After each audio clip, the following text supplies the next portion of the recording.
So why did Macron call the snap election?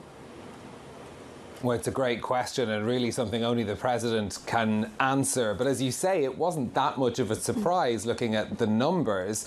So what Emmanuel Macron now is gambling on, or some are describing it as an audacious, bold step, is trying to consolidate his grip on power or give the electorate the choice of letting the National Rally, or putting the National Rally into a form of power in the French government. Could it be a return, Francine, of famous cohabitation that we last saw under Jacques Chirac in France in the 1990s, where you have a president from one party and a prime minister from another? That could be the scenario if the National Rally party came out on top and had a majority in the next parliament. Macron's party, although they are the biggest party in the current parliament, they don't have a majority, which makes policy making very difficult. We've seen Macron having to use his presidential override to get some laws passed by decree in France. So there has been a degree of policy stagnation under this administration since the last elections in 2022. So what Emmanuel Macron is doing now is throwing it open to the electorate and saying, you can make your decision. What we could end up with, and this is partly to explain some of the market reaction we've seen, is a situation where very little gets done indeed, which is the usual situation when we have a cohabitation situation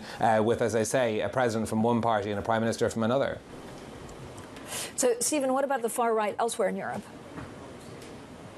Look, it's a different story in each country as well. You mentioned Germany there. Olaf Scholz, his party certainly taking a kicking with the worst performance they've ever registered in a European Parliament election, although it was the centre-right CDU that actually came out on top in the German European Parliament vote. The AfD, the far-right party there, certainly gaining ground and picking up seats along the way, and that's part of the story of the punishment of those parties that are in power in Germany at the moment. The Greens, notably, another trend that we're seeing across Europe too as well. If you look at Italy, the party of Italian Prime Minister Giorgia Meloni doing extremely well, picking up a massive amount of the vote share compared to their last performance in 2019 as well. We've been discussing what this means for the European Parliament with the president of the European People's Party, Manfred Weber. The key question is now, are we ready to come to a quick decision-making process? And again, as EPP, we are the winners, but we are ready for a reasonable compromise and a coordination in the center of the landscape to avoid that right extreme and also left extreme gets really influence in European decision-making process. Europe must be governed from the center, and the EPP is doing so. And look, all of the parties that are part of that centrist coalition very keen to point out that they did win. They maintained their majority. The three parties that supported Ursula von der Leyen to become European Commission President in 2019 still have a majority in the European Parliament. That bodes well for her as she's seeking a second term. But of course, that's in the gift of the leaders of the 27 members of the European Union. They're the ones that put forward a candidate to be voted on in Parliament. They're starting those discussions a week from today with their first informal dinner on the issue. So, Stephen, the centrist coalition held. Does that mean that Ursula von der Leyen will get another term?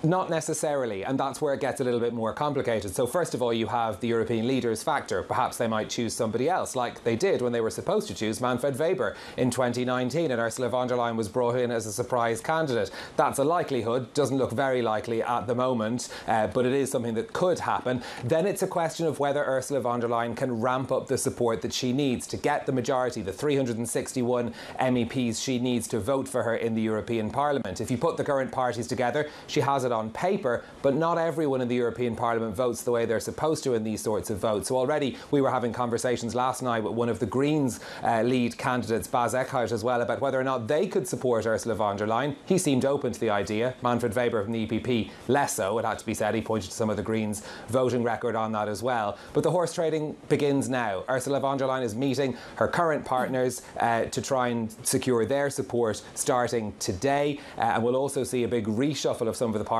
in the European Parliament as well that will shift the political landscape here in Brussels, and that'll be the next step to try and watch to see whether or not she can make it to that magic number of 361 when the European Parliament's due to vote in July.